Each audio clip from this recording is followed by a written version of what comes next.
everybody, it's Sam. So today I'm going to show you how to make a dandelion body oil. So there's a lot to say about dandelion. Widely considered a weed, right? But it really is a magical weed, and people spend lots of time and money and chemicals to try to eradicate it, but let me just tell you, it's never gonna happen. That's kind of my attitude about it. I don't really understand trying to get rid of dandelion. I think it goes back to people wanting perfectly manicured lawns and, their white picket fence and whatever else, but they help improve soil quality. They're pretty, they're cute, they signify the coming of spring, which is such a happy time. They have a lot of lessons to teach us about just being joyful and playing, and also being resilient and tenacious, right? They grow out of the sidewalk, they grow out of the foundation, they grow out of rocks, in between rocks. And like I said, you can't get rid of them. They're tenacious as heck. So they really have a lot to teach us if we just listen. So that brings me to my next point, which is if you are trying to form relationships with plants, or you're just getting into herbalism, the place to start, I think, is by forming relationships. So you're not going out and picking everything that you can see and seeing what you can use it for. You're going out, finding, in this case, a dandelion. You're sitting with it. You give it the same consideration that you would give to any person you're trying to form a relationship with. You introduce yourself. You ask it its name. You might ask it what it has to show you today, or teach you today, or you can get creative, come up with your own questions. But you just spend time with it. And maybe the next day you go out to the dandelion and say hi. Maybe the next day you are bringing out your compost and you say hi as you walk by. Like, this is just how you start forming relationships with plants. Because on any regular day, you're probably just walking by all the flowers, all the things, not really paying attention. And once you form relationships with things, you're a little bit attached to them, and it's kind of hard to want to rip them out of the ground or dump chemicals on them. So it just gives us a different appreciation for the plants that show up in our lives, and it's a really nice reframe, I think. So from the popular opinion and status quo of things, we don't have to hate dandelions just because they're weeds.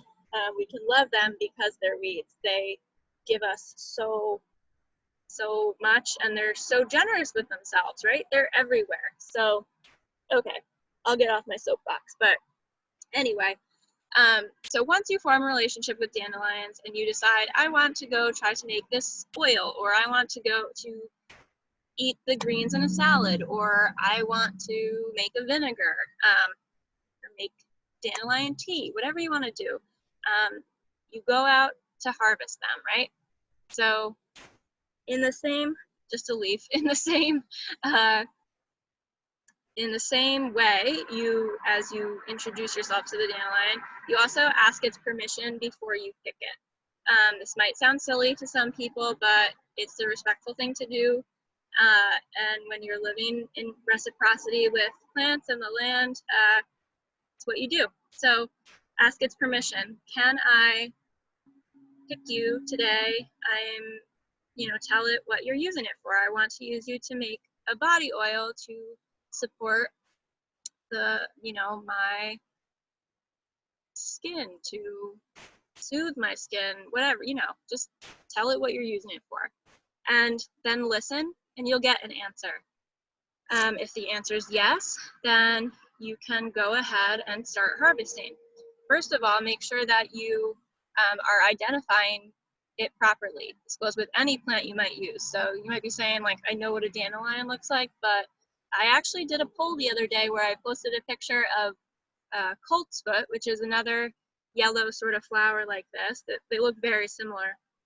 And a lot of people thought it was dandelion. So just make sure you know what you're using. Triple check.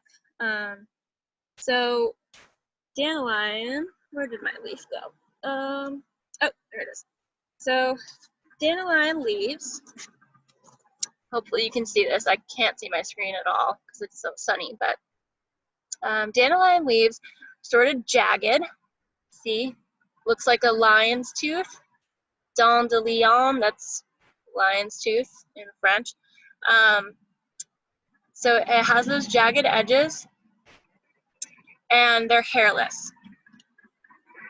The bloom comes up out of a basal rosette, and each flower has its own stem. One stem to every flower. The stems are hollow, and when you break them, this is trying to break anyway, when you break them, you probably can't see this, but a milky white sap comes out. And that's latex, so anyone with a latex allergy, just be careful with dandelion. You might not want to use it. It might agitate you. So once you've identified dandelion, you then just pop the tops off. This is for the oil. If you're going to make other things where you need the root or the leaves or whatever, look into harvesting, how to harvest those. But just for the sake of time and this video, we'll just talk about the flower heads. So you just grasp it where the stem meets the base of the flower, and you pop that off. You can put it in a basket or a jar, whatever works. So then you gather enough.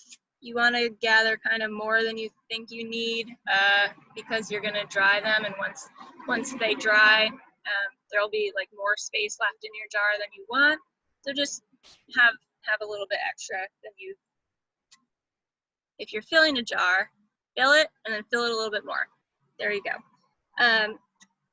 So one other thing to note is that the medicines we need come up for us when we need them. So things like dandelion or violet or cleavers are all spring greens that our bodies are craving after winter time. That's why they come up in the spring. Dandelion in particular has an affinity for the digestive system, for the urinary system. It supports the functions of the body that eliminate waste. It's a diuretic, so it increases it flushes things out. It just, and it makes you urinate more. So they stimulate bile production, which stimulates the digestive system, strengthens the liver, the kidneys, that whole area. So, all right, so that being said, once you have your dandelions, you'll wilt them. People say different things. I let them dry all the way, even though they sort of go to seed a little bit. I don't know if you can see that. That doesn't hurt anything. And I do that to get all of the water out. So we have water in our oil, it'll spoil. So, and that rhymed. But some people say to wilt them overnight after you pick them and then make your oil. You can do that. Some people say to wilt them for a few days. You can do that. I let mine dry all the way just to forego that risk. But I have made it with fresh blooms before, and the only difference is you need to just check on it a little bit. Don't leave it for more than 2 weeks because it most likely will spoil. You just don't want that much water content So mine are all dry, and when yours are dry or wilted, you'll put them all in a jar. This will just take me a few seconds.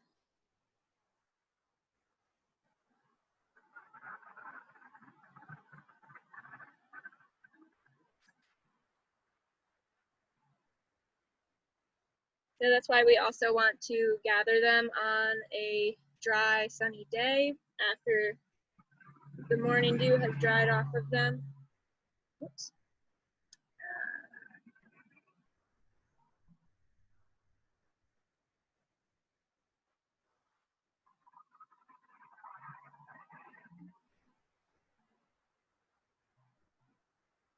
So dandelion oil is helpful for dry skin, for like sore muscles, stiff joints. It's just a really nice way to give yourself a little positive attention, give your body some positive attention.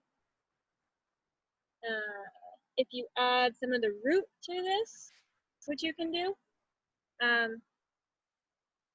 that is helpful for the breast area, for reducing cysts, for relieving like minor infections in that area.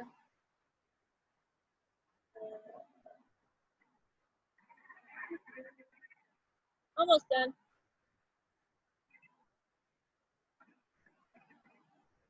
Okay, so here's my jar full of blooms, and I'm actually going to add some violet blooms as well. These are dried violet blooms. Just for fun, because I have them. You don't have to do this part. Just dandelions is perfectly great.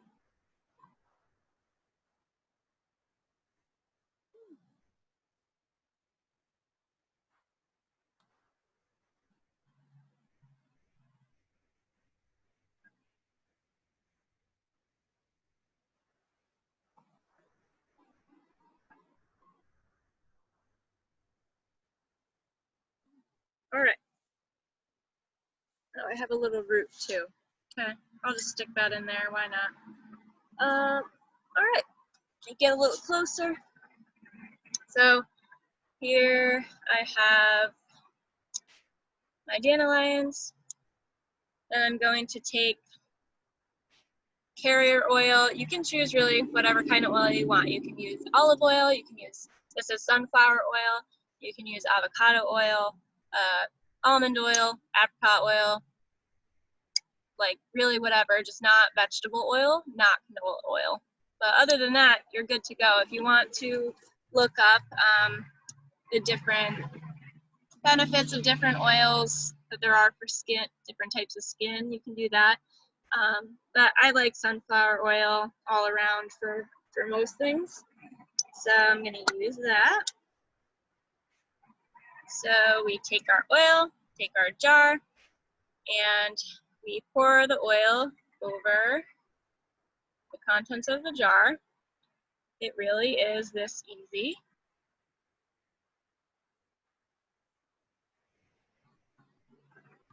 I'm going to fill it all the way up. So I use the whole bottle. And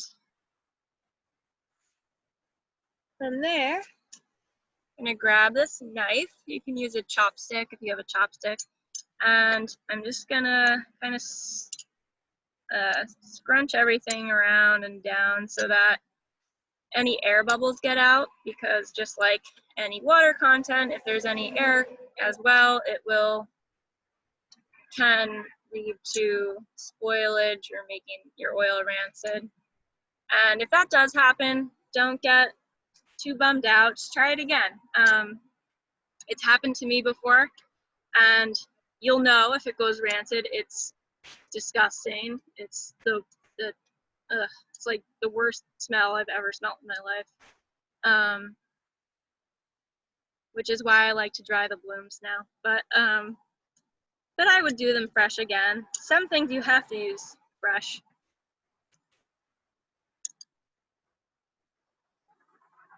Okay, so you want to make sure your oil is covering everything in the jar, like there's about an inch of space above it. That might not always happen because the plants like to float, but do the best you can. And then you'll put your lid on.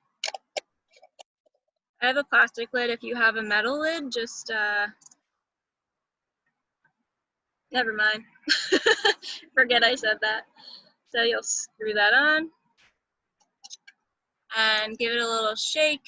Give it a little shake every day, every couple days. A lot of things online say to stick this in the sun. I don't like doing that because the stuff is off the plant, right? So the sun's going to start degrading it, and that can certainly lead to more spoilage, so we don't want that. So I just put anything that I make, an oil, tincture, whatever it is, I put it in a cool, dark place. Leave dandelion in particular for 2 to 6 weeks. But again, if you're using fresher blooms, I would say definitely like no longer than 2 weeks, and check on it every couple of days to see how it's going.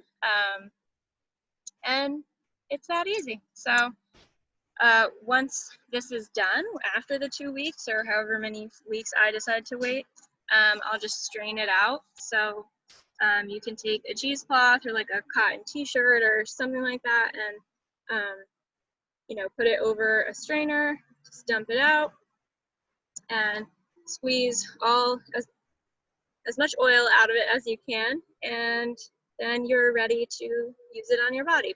Store it in a glass jar, and you're all set. So hope you enjoy that. Let me know if you have questions as usual, and maybe when mine is done, I'll make a salve out of it and make a video about that. We'll see. But thank you for joining me, and hope you're all staying well. Have a good one. Bye. I can't see the screen at all.